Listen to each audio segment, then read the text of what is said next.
Hey, what's up guys, it's Extendo again, back with another video, and today I'll be fixing the worst ending slash final arc in all of anime and manga. If you guys don't know what I'm talking about, it's that I'm talking about Tokyo Revengers final arc. Yeah, today I'll be fixing everything from Kisaki's motivation to the end of the Three Deities arc. Before we get into this video, please make sure to leave a like, comment, and subscribe down below whether you like my changes or not, and what you would add. But don't forget to hit that post notifications bell so you can keep up with my channel and be there for every new upload. And without further ado, let's get into this. In my previous videos, I've already expressed my distaste with Kisaki's motivation and it being purely about Hina. So I'd like to change that shit completely. Honestly, I'd like to start from where he'd reveal his goal. Everything before that in the Tenjiku arc, I'd like to contain. But when he reveals his goal and his motivation, that's what I'd like to change. Now, you're probably asking, how are you going to fix this shit? Well, listen, hear me out. Do we know anything about Kisaki's personal life? No, we don't know anything. In fact, most of the parents in the show just don't exist anymore. So I think it's a perfectly reasonable reason that we dive into Kisaki's new backstory, going all the way back to us meeting his parents. Now, in this backstory, Kisaki would start out as a kid, the youngest that we will ever see him. Now, we would get a scene where Kisaki would be speaking with his parents, and his parents aren't the most successful people in the world, in which they are struggling financially. So his parents, being very selfish, enforced their desires onto their child, Kisaki. They bombard him as a child to study and do very well in school, so that he can get a good job in the future and save the family from going homeless. Luckily for Kisaki, he was one of the few people on the planet that are just born naturally smart. With his gift of intelligence, Kisaki would grind school and get by very easily, with straight 100%. Although, this would lead to Kisaki getting isolated from everyone. A short and frail kid like Kisaki would be subject to bullying at a young age, and the fact that he was alone just added on to the bullying. Now, you may think, bullying, that's not so bad. No, this bullying was intense. It was bullying to the point where Kisaki would almost get drowned by his bullies. He would come home day after day with bruises and cuts all over his body. In this scenario, Kisaki had desired nothing more at the time than someone to save him from his suffering. A hero, as he called it. But, to his surprise, his parents would show little to no remorse. Kisaki had realized then that his parents did not love him, but his parents had loved his gift that he had been granted. Although Kisaki has found this out, he still held on to the love he has for his parents, claiming that it makes him who he is since he has nobody else. The next day, somebody finally came up to speak with Kisaki for the first time, and it was Hina. After this, he and Hina began to talk more and more often, and Kisaki had developed feelings for her, and started to lump her in with his sense of self, along with the love he had with his parents. But unfortunately for him, his bullying continued. Fast forward a little more, and Kisaki and Hina are walking home together, where the bullies find out and jump them, ridiculing and humiliating him in front of the girl he loved. Kisaki was about to succumb to his fear and run away. Just then, a shining ray of light, Takemichi, had come and boxed one of the bullies in the face, trying to save Hina and Kisaki. The bullies ask Takemichi what he thinks he can do, but Takemichi replies that he will be the best and greatest delinquent in all of Tokyo. As the hours passed, Takemichi had tried to fight off the bullies and protect the two of them, but he was ultimately defeated. But even though he got his ass kicked, he never let one of the bullies lay another hand on Hina and Kisaki. The other words Takemichi had spoken to Kisaki would change Kisaki's point of view forever. Up until this point, Kisaki had only heard of delinquents and he had never seen them, so his opinion on them was that they were worthless trash. But after seeing one for the first time, his definition of delinquents had changed, and now he had viewed them as heroes like Takemichi. After this encounter, Kisaki had wanted to be a delinquent, but it was too late and he ran home. Getting scolded by his parents for being late, he ran to his room and began researching how to rise to the top as the best delinquent. And it was that night that he had learned about Sano Majuro, aka the invincible Mikey. Kisaki had thought that if he had met Majuro, he would be able to reach the top and become what he had always wanted. But being held back by his sense of who he is, he just can't abandon the love he has for his parents and leave them behind. That would be the same as losing his own identity and purpose that his parents had given him. The next days of the bullying were so bad that Kisaki had even considered whether saving his parents was even worth it in the end or not. The bullying continued and got so bad to the point where Kisaki was now ready. After coming back from school one night, Kisaki, despite being beaten so badly, seemed calm, like he had discovered something. Kisaki that night had made the decision to abandon his parents completely and developed into abandoning his sense of self and his love for them. Gone. All that mattered to Kisaki now would be reaching the top as the best delinquent, or hero, as he may call it. Kisaki desired nothing but a hero to save him from his suffering in the beginning. Now, Kisaki is killing the old him with the new hero persona of himself, and he is ready to become his own hero, abandoning his sense of self from before and gaining a new purpose and identity. Kisaki had wanted to prove to everyone and himself that the gift given to him can be used for something that he himself wants to do. And he doesn't have to use it for other people's values like his parents or even the bullies that used it to help themselves. That night, Kisaki didn't return home. Instead, he used his gift to manipulate the bullies and make them kill each other, showing off his manipulating skills even at such a young age. And even when he had grown older, he had delinquents who follow him, be able to finish off his parents without the cops getting any leads that it was him who orchestrated the whole thing. Kisaki Teta was born that day. All Kisaki had cared about now was ways to reach the top, which was Mikey. So he would sacrifice anyone and anything to be able to get closer to Mikey. But when Mikey had betrayed him during the Black Dragons arc and kicked him out of Tomon, Kisaki had developed a hatred for Mikey and decided to kill everyone dear to him so that he could fall deeper and deeper into his darkness. When Mikey falls deeper into the darkness, his judgment becomes hazy, and Kisaki has an easier time using him to get to the top. Hence why he's been killing Hina to erase his past self and to plunge Mikey more into the darkness. Now, fast forward a little bit more to where Takemichi is about to shoot Kisaki, in which in my order of events in the manga, Hina and Mikey will show up at this moment, which leads to Kisaki being able to run away. But in my way, Takemichi would let off a bullet and only hit Kisaki's shoulder. This being Takemichi's first time shooting a gun, it would make sense why he would miss Kisaki's head. Kisaki then uses this commotion to run. While the gun Takemichi is using runs out of ammo, Takemichi chases him. And this would be the same as the manga where Takemichi would be talking about a time traveler. And Kisaki would stop and say, "You still think I'm a time traveler?" But Kisaki won't get hit by a truck after he says this. Instead, I'll let him keep going as he says, "I've tried to reach the top and failed, but it seems that I've at least done enough for him to be able to do that instead." Takemichi will then ask, "What are you talking about?"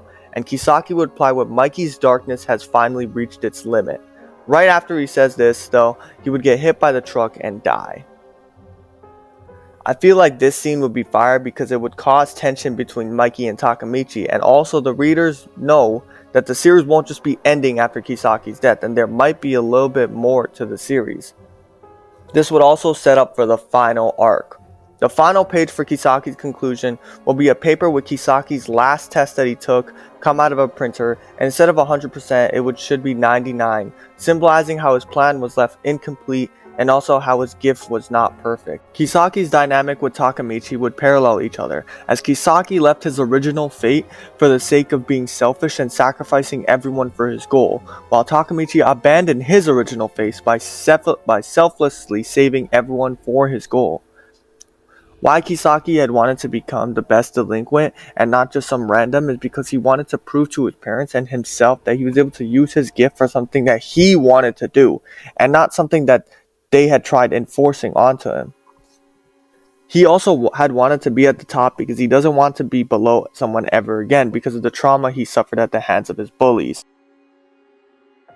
From this point on, all the way to the end of the Part 10 arc, I think everything would be fine how it is. Because I actually enjoyed this point of the story. The only thing I could change would probably be emphasizing Mikey's depression a little bit more while they're in the past. Maybe dropping hints or foreshadowing about what would eventually happen in the Part 10 arc.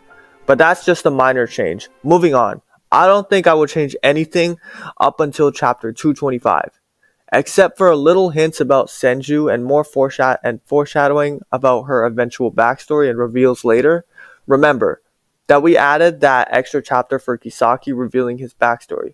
So, we would be on chapter 226 and Mikey would pull up on chapter 225. I'm keeping Draken's death in the story because it adds a lot of tension, and I will make it so that South sent those Rokuhara members after Draken on purpose in hopes to pack Senju, but obviously he got Draken instead. After the guys came back to Rokuhara hideout, South beats them and says it's time. Just after this, Takeyomi would arrive with all of Brahman, claiming that it was Inopi that told him where everyone was and the events that could transpire. So Takeyomi brought the whole gang with him and was urging Senju to slide because they are all bloodthirsty right now. Just then, like the manga, Rokuhara pulls up and them and Brahman are about to fight. But then also, like the manga, Mikey will pull up with his whole gang behind him and the fight would officially start on chapter 225. Now chapter 226. We will start off by showing the fight start and all of the soldiers go into a crowd just fighting each other. South will then tell his gang and the former Tenjiku members to go wreak havoc, so Kakucho ends up going after Mikey while Sanzu fights Rendo and Ran, and Mochi and Shion go to fight Senju. Meanwhile, in this chaos, Takeyomi enraged attacks South, but he is no match for him as South punches him to the floor. Right when South is about to start beating his ass, Wakasa and Benkei jump in, claiming that South has already caused a lot of mayhem and that he will not get past them. Takemichi is standing next to Senju, still shocked at what is happening. And then Senju speaks to him, telling him that it's all her fault for being weak. That happened to Draken, and saying that if there's anyone who should take responsibility for this, it should be her, not Takemichi. Just as she says that though, Mochi and Shion come out of the crowd from her left and right, aiming to swing punches at Senju, but right before they connect, she jumps into the air and kicks both of them in the face at the same time with both of her legs. She then hops away and says that this is her fault. She will do justice by ending this war. That would be the end of chapter 226. Chapter 227 would basically be the chapter Wakasa and Benkei's backstory, basically just hyping up to be crazy strong, and the chapter would end with the three of them starting their fight. Chapter 228 would be South's backstory, and honestly, I'd keep this the same. I like this backstory and it gave some good depth to South's character. Now, finally, chapter 229 would start with the battle between South and the duo, with it going kind of like the manga, but with the duo having an upper hand for the majority of the fight to begin with. I feel like if I really want to emphasize how strong these two characters are, it just isn't enough for one chapter. So I think that chapter 229 should just be a chapter of the duo showing off their dominance and just being one step ahead of South no matter what he does. And the chapter would end with them knocking South down. After chapter 229, the community would be enraged because they'll probably think of South as a fraud and say Izana is stronger. But chapter 230 would change their perception because the chapter would start with South getting back up after getting knocked down on his back. He would then continue fighting the duo and get pushed and getting punished by Benkei. He would be knocked back again, but this time, just like in the manga, South would take off his uniform and start to vent about his life so far. He would also add into the fight saying that up until now he hasn't been satisfied at all in Japan and that there's nothing in this country worth his violence. Then, in the next panel, South's mouth would start foaming and he would say, "But I can't stop this urge," and immediately, like the manga, he would find out that South has dark impulses, like Mikey or murderous intent. He would then go up to Wakasa and Benkei and brutally, absolutely destroy them, saying that they were strong but just got beaten by the stronger. He goes on to monologue about how this world is a dog-eat-dog world and only the absolute strongest can survive. Just then, Mochi and Shion's body get hurled at South as they fall at his feet all bruised and beaten. South looks surprised at their state and turns around to see the cause, where he finds Kawaragi Senju standing there with some aura around her, just for effects to be honest. But Senju says she will end this war now, and South says that she will says to South that she will deal with him herself. After this chapter, the community will be ecstatic and the hype will go out the roof. Chapter 231 starts off with Mikey and Kakucho facing off, Kakucho commenting on how Mikey isn't acting like himself, and if he even knows what just happened a few moments ago, where Mikey would look clueless and say that he's not here to waste time, so come at him.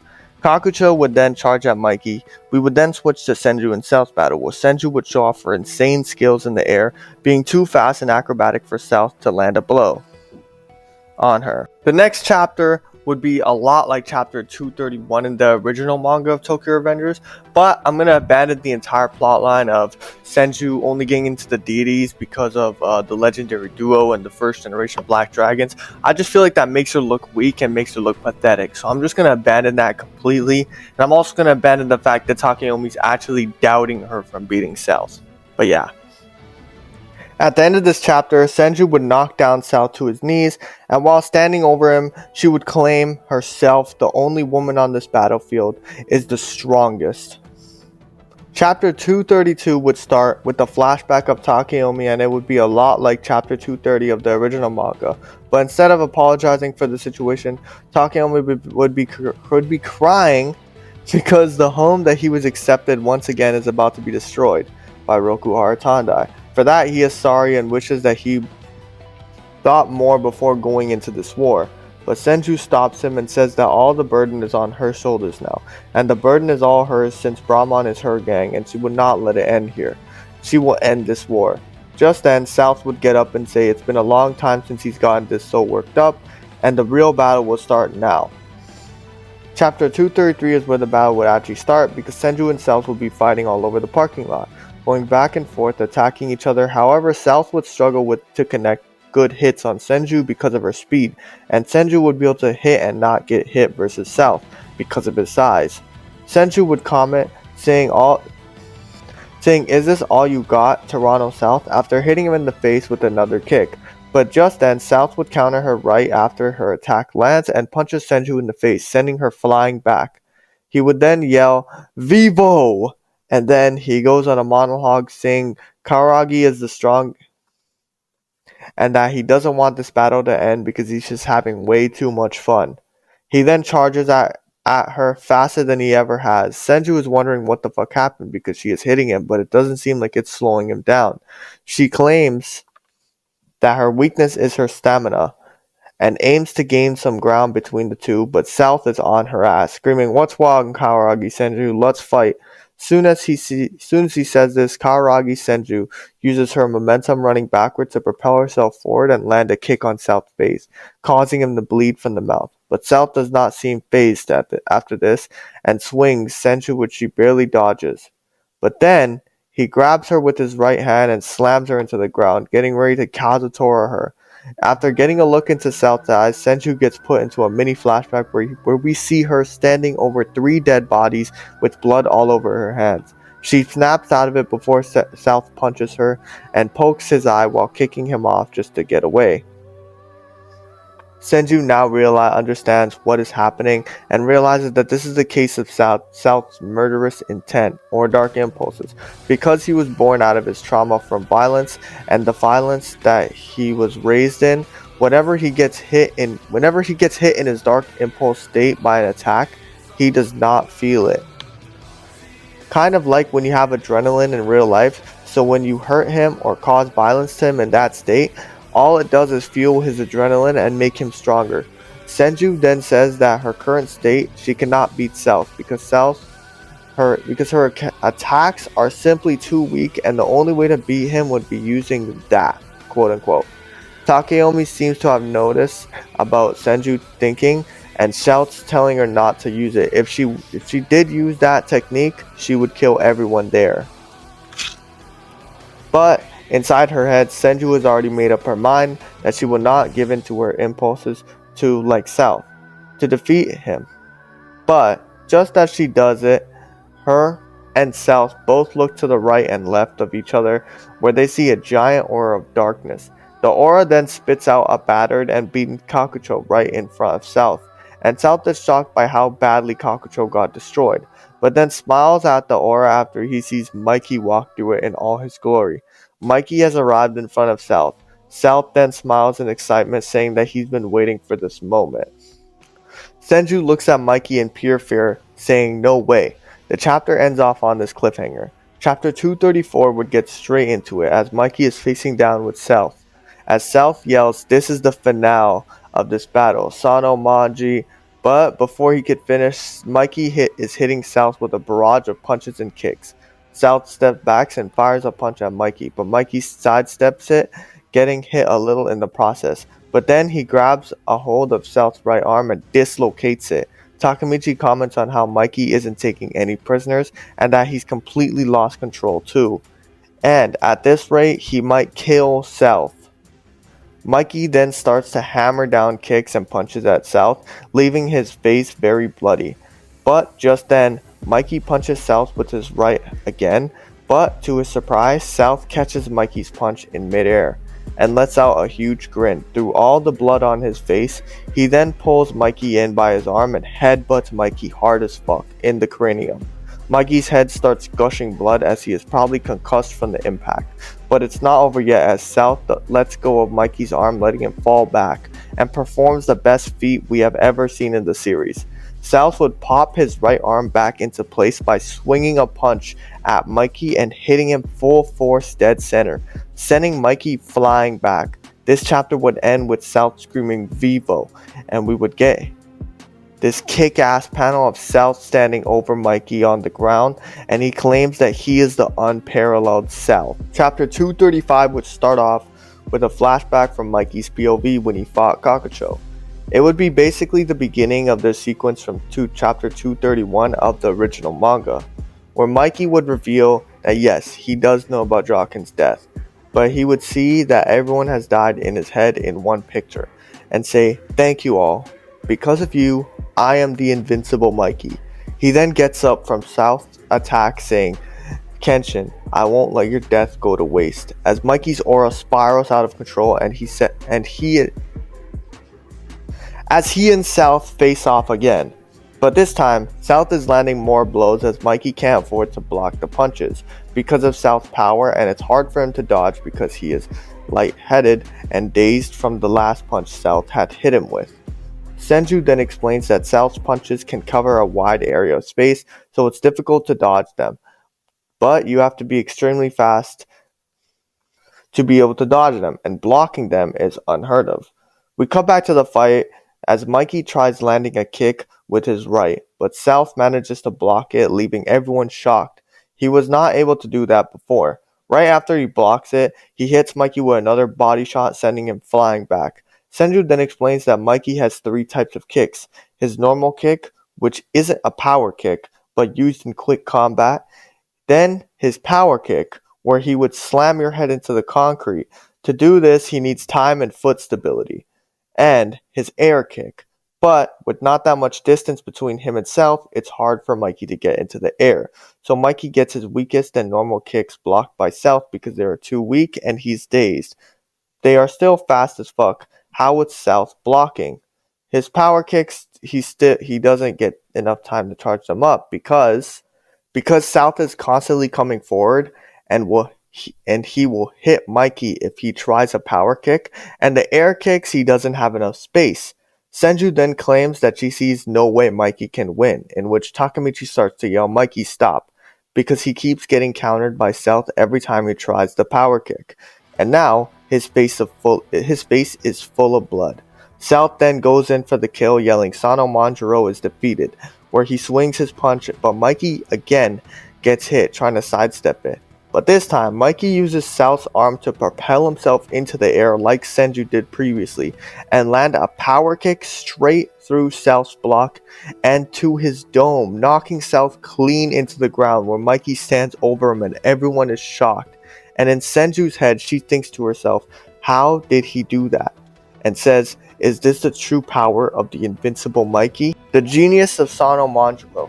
By combining his air kick and power kicks in one, he lands the nastiest kick he's landed the entire series and chapter 235. And it really goes to show you how smart Mikey is while he's fighting. But now, chapter 236 will kick off with a wobbled South getting back to his feet, saying great job Sano Manjiro, but that won't be enough. He then throws another punch, but Mikey evades this effortlessly, claiming that he has gotten slower. But South can't tell because his impulse is in adrenaline. So Mikey goes on to land another kick, but South blocks it again. Mikey then says that your body and the violence you love so much is failing you. This is where I win the fight, in which Mikey goes on for another normal kick, but this time it hits South with a direct hit and everyone is shocked. South is still rocked from the last kick that knocked him down, so he decides that it's better to just defend at the moment, till his impulses kick in again and help him. But Mikey doesn't let off the heat and keeps swinging kicks and on kicks to South from every angle, claiming that his blocking won't work and that he's figured it out. Mikey explains that since his kicks move faster than a normal human is used to, they are hard to track, and so South is trying to block them. When they land, he puts up his guard before he even throws them. So it's like defending blind. When Mikey kicks, there's always a split second telling the opponent what leg he will kick with. With that info in the split second, South puts up a guard on the side without even knowing where the kick will land. So all Mikey needs to do is switch it up mid-attack. Mikey continues his barrage on South and knocks him back, saying this fight is over. But just then, South's body erupts with his aura, and he screams to the top of his lungs, saying, "How dare you say that, Sanomandro? This violence of mine will never betray me. It's what made me who the fuck I am. When I have this violence, I will never lose." Just then, South charges at Mikey, moving faster than he ever has before, and they both start trading blows left and right, where South's punch nicks Mikey a little, but is enough to actually knock him back. Senju and Takamichi had then said that South's body at this moment had reached its peak of high performance that it has never reached so far, and at this time, one direct hit would do insane amounts of damage for Mikey. Mikey gets up and charges at South, telling him that he just has to die, and they both clash with the chapter ending saying Senju that this time nobody could stop Mikey and South from killing each other. Chapter 237 would start off where we leave off, as Mikey and South would be trading blows, and South uses a kick for the first time to trip Mikey onto the pavement below him. Then, South tries to stomp on Mikey's head while he's below him, but Mikey rolls along the ground and dodges him. Mikey then uses the ground to propel himself up and kicks South to the same ground that he's on. Now they're both on the ground. Mikey gets on top of South, ready to Kazutora him, but South punches a point-blank range and nails Mikey straight in the face again. Mikey's vision becomes hazy and he starts to feel dizzy, which gives South an indicator to attack. But just as he tries to step forward, he falls to his knee, indicating that they are both reaching their limit. Mikey then goes as South on the ground and power kicks him, sending South flying back. But not feeling the strain, South gets up and Mikey, bleeding all over, also gets up, both of them with one thing in mind: how to end the fight. South then thinks of a way to end the fight, but it's very dangerous and could go wrong and cause strain to his body. But South remembers the reason he wanted to come to Japan in the first place. He yells to the top of his lungs, saying, "Are you ready, Sanomandro? This is the finale of our bout." As they would both charge in again, but this time South would take a punch to the gut from Mikey and look down on him, saying, "Is this all you got?" He then grabs Mikey, holding him tight as fuck, and picking him up off the ground. And then we get a flashback to when South first grabbed Mikey's arm in the first chapter of this fight.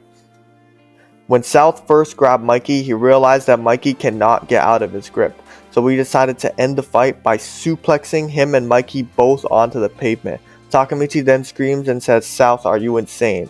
South then yells, "He who cannot take the biggest risks will never move forward in life," and suplexes Mikey and himself onto the pavement, with blood splattering everywhere, and chapter ends without us seeing who won.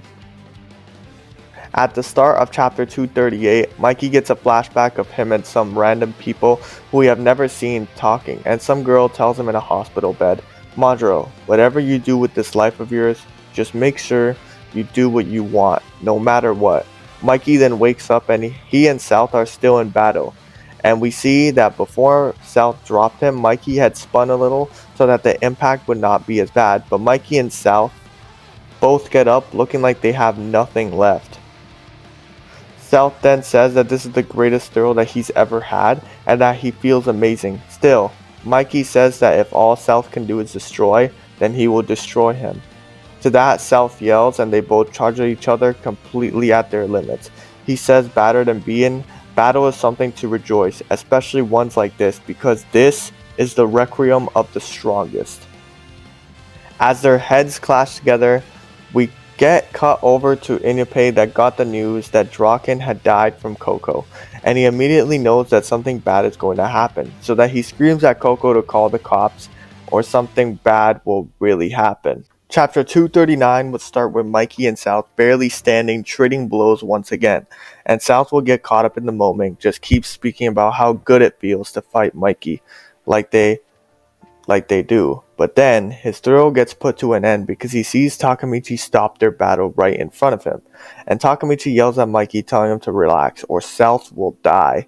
Then South comes back to reality and realizes that he cannot move. Mikey then grabs Takamichi's arm saying, "You are in the way." He then breaks Takamichi's arm, leaving him screaming in pain on the ground. As Mikey walks up to South, saying he could have lost this fight at any moment. It was the closest fight that he'd ever had, asked South. He then asks South, "Toronto South, now how would you like to die?" Completely consumed by rage and darkness, Takamichi screams in pain, saying, "Mikey, don't do it." Chapter 240 starts with South in a white room with his parents. He then begins to cry because it's the first time he has seen his dad and mom in such a long time. They tell Toronto that they are proud of him and that he did well. South then seemed confused on how he even ended up here, but right after the white room fades to black and South realizes that the violence that he had fallen in love with so much was the very thing that betrayed him in the end. As we cut to black to the current time, as Mikey, face filled with blood and shirt ripped to shreds, is pounding down on South's face with pure rage in his eyes. Mikey doesn't stop as he is unleashing all the pent-up rage and frustration that he has had from everyone's deaths, and he keeps punching South as the page fills with South's blood. Mikey then says in his head, "I'll smash it all away. This frustration, my enemies, and my current self." Senju then grasps the events and says that throughout their fight, South had been getting slower, but his adrenaline was keeping him going. But his body could not keep up. So once his adrenaline ran out, he felt all the strain from his body at once. He had went through 3 battles and that he was a part of, and his body just gave up on itself. They were so evenly matched that South's body giving up on itself was the thing that gave Mikey the win. Mikey gets up after unleashing all his rage on faceless South, laying lifeless on the floor. Takamichi runs over to South saying that he's dead. With the battlefield shocked, Takeomi screams at Mikey, asking him if he's lost his mind, and that Shinichiro would not be proud of Mikey. Mikey then looks over at Takeomi and kicks his face, saying, "You don't deserve to say his name." Sending Takeomi flying back, Senju yells out saying, "What the fuck are you doing, Mikey?" But Mikey glances at her and says, "You want to die too?" Senju, seeing the look in his eyes and reminding her of herself, is terrified of what Mikey might do next. Takamichi then gets in front of Mikey, telling him to relax now and that it's over, in which Mikey then says, "You keep getting in my way. I'll just take you out by force," in which he starts to beat Takamichi's ass like he did in chapter 233 of the original manga. It would be a sad scene where Takamichi would at least try to fight back, but it would be useless, as Mikey would punch him repeatedly until he would black out. But Takamichi's last words would be that he doesn't stand a chance the way he is now of bringing back Mikey. Alright guys, that'll do it for the correction of the 3 deities conflict. Next, I'll do what comes next. You guys aren't ready for that, so make sure you comment what you liked and didn't like. I read all the comments so you won't be wasting your time, and make sure to like and subscribe and share this video. It helps me out a lot. And don't forget to hit the notifications bell so that you won't miss a single upload. Anyways guys, I'll see you later. Bye.